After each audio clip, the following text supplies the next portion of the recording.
Why did you choose to get the pet you got? I chose to get it because I wanted a pet for such a long time, and a hamster was a compromise between me and my dad. I called it Molly after a celebrity's hamster. What was life like when you first got it? We were really excited and we would sit around the cage and watch it just run up and down all day. We had some fish, but I can't remember what they were called. I had a hamster, I think it was a dwarf hamster called Marco Polo.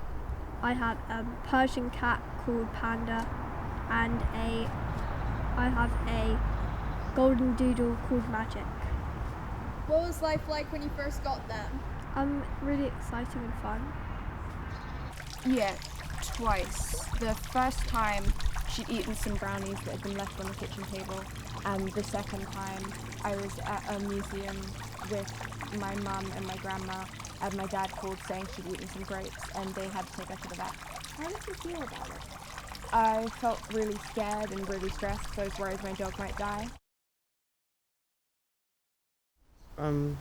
Well, we wanted one for a long time, so we thought we were ready to get one and well prepared enough.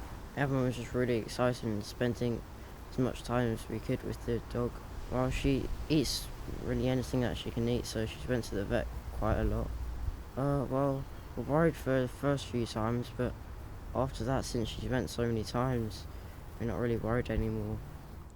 How would you feel if Max was injured or died?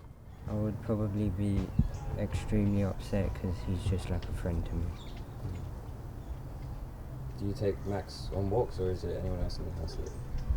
Sometimes I take him on walks. Roger? Roger? Everybody was really excited, and everybody in my family, like aunties and uncles, were always at the house watching him. He's never almost died, but he's gotten some serious injuries when like squirrels that he tries to eat have scratched the roof of his mouth. Well, my family always wanted a dog, so one day we just went to the shelter and instantly fell in love with her.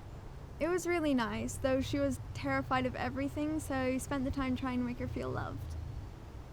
Well, she's definitely eating quite a bit that she shouldn't, but I'd say the closest call was when my sister left her bag open and she ate 2 squares of dark Lindt chocolate.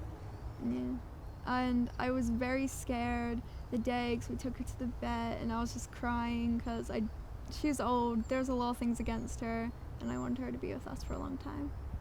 Well, the day after, I think I was very relieved because I knew she would be okay. I think we can learn that pets are much more like us than we think, because my dog has separation anxiety, she's gluten-free, and a bunch of other stuff. So we should treat pets and animals like we treat each other.